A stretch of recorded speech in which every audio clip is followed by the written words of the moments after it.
Let me just add that this story has become sort of a game for its readers. While listening, see if you can guess the identities of the players. I have the answers with me, and if you'd like to know who these people are, see me after the reading. Okay, everyone, Texas Hold'em. I've got the dealer button, and you know the drill. Get ready to post your blinds. Sam shuffled all 52. Johnny, you're up for first blind. What do you have? Oh, how about an acrostic? He tossed it into the center of the table. The others winced. Someone called out, "It doesn't spell out mommy, does it?" Johnny retorted, "Where's the poet? Show him, show him." Yeah, Johnny, we all know you're here." Sam turned to the next player and said, "Okay, Isaac, your turn. Second blind. Let's get this game off the ground." Acrostic, eh? Pretty cheap, I think. Isaac's heavily accented voice curled like steam in a public bath. He checked his stack, withdrawing one. "I'm in for a subplot." Sam turned to the next man in the circle. He was about to address him when the gentleman interrupted. "I am not an insect. Please stop calling me that. You know how to say Anton. Maybe you can't spell it." His smile hinted of vinegar. He snapped up the cards as they were dealt. Sam smirked. "Sure, I can spell Anton. Who can't? It's just that ants seems to fit you so much better." The card hung mid-air as Sam paused to check the reaction on Ant's face. This was not without reward. "Come on, gentlemen," Johnny reprimanded him. "Keep it going. I have a hot metonymy burning a hole in my purse." "Not for long, my friend," replied Isaac. He contemplated the chasm between his inner vision and the card's ultimate expression. Deftly, Sam gave each player his private two. All the cards were dealt. Eyes darted from cards to other eyes. Grown men tried to look serious, or failing that, unreadable, or failing that, unimaginable. Sam pushed back his dealer's cap and tugged at one of the rolled-up sleeves. His bands were obviously a little too tight. Either that, or he was sneaking murderers out from under his upper sleeves. He dealt the flop. Ants observed the 3 community cards now on the table and swore under his breath, "Dreadful! You always do this to me." A late player darted in through the glass door and scrambled to his seat. "Sorry, gentlemen," he said. "We've been moving again. The invitation didn't find me right away." "Nobody I know moves around like you, Jimmy." Joe cocked his head and eyed him. "Where were you this time? I don't suppose you've gone to Africa?" Jimmy sighed.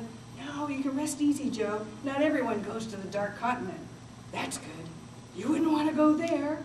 "The horror! The horror!" Once more, Jimmy sighed. "Calm down. We're back in Italy."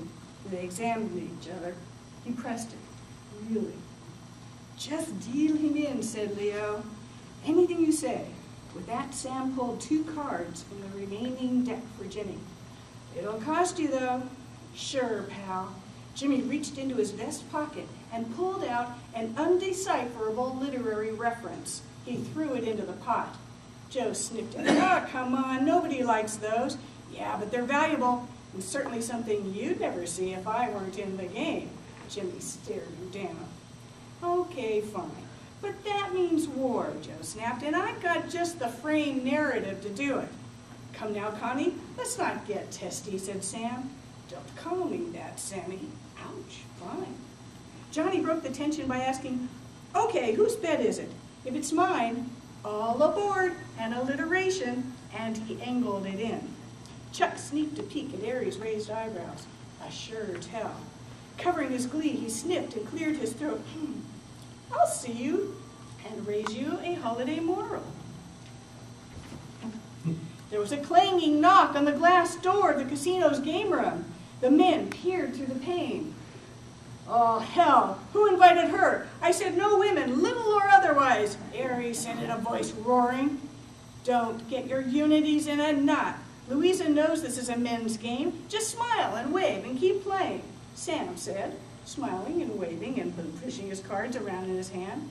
The attendant, a burly guy named Gogol, positioned himself at the door. He seized the knob. Louisa tried to open the door, but the struggle went to Gogol.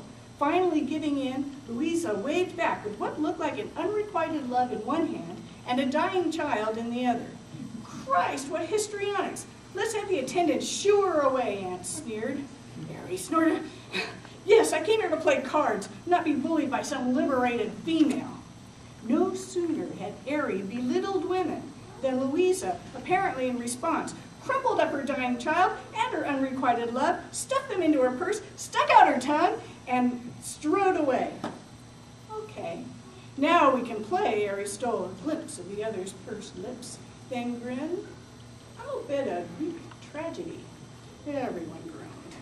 Sam picked up a cigar, lit it, and took a long drag, puffing gray-white smoke above the table.